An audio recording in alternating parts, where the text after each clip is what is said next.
We turn now to a spike in cases of COVID-19 in kids. As pediatric infection rates, they are soaring. Officials say the highly contagious coronavirus is impacting our kids at this unprecedented rate. And with the upcoming holidays just around the corner, a lack of precaution could lead to devastating consequences. Today, Daily Mail TV is taking an in-depth look at the crisis and what one leading medical expert says all parents need to know. There wasn't even a thought because he's 4. He's the last one that's going to have any symptoms. Florida mom Erin Thomason says she was filled with regret when her 4-year-old son Alex fell critically ill following a bout with COVID-19. We got sort of lackadaisical. We weren't wearing masks all the time, thinking he wasn't at risk at all. Erin describes how Alex nearly lost his life to the extremely rare but serious complication known as multi-system inflammatory syndrome in children, or MIS-C.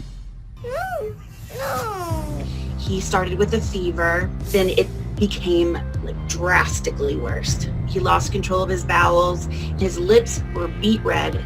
The whites of his eyes were turning red. His extremities started swelling up. MIS-C is a severe complication that we're seeing in kids who have been exposed to COVID. It's often been linked to things like toxic shock syndrome or Kawasaki's disease. Leading family physician Dr. Jen Caudle explains the potentially devastating impact COVID-19 can have as it spreads among children. Anyone who thinks that COVID-19 in kids is not a problem is absolutely playing with fire. We know that kids can get COVID, and not only that, they can spread it to other people. And some kids do go on to have severe complications. Alex will need to be monitored the rest of his life. His little personality, that's probably the hardest because it took a while for him to get to the place where he could laugh again.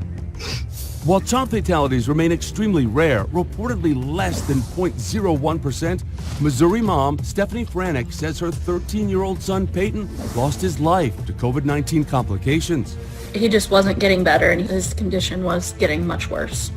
This is just something that no parent should ever have to do. According to the American Academy of Pediatrics, over 1.4 million children have been diagnosed with COVID-19 to date, with over 277,000 new cases reported between November 19th and December the 3rd. Researchers have also found COVID-19 rates are higher among Black and Hispanic children. And as pediatric cases continue to rise nationwide, Dr. Caudle has this advice for keeping your family safe during this holiday season. The safest and the best option is to do a virtual holiday, only with the people in your household. We have to take COVID-19 seriously. It is a serious condition, both in adults and in kids. Finally, Peyton's mom has this warning. Wear a mask, wash your hands, and know that COVID is real. For more information on COVID-19 in children, you can visit the American Academy of Pediatrics parenting website at healthychildren.org.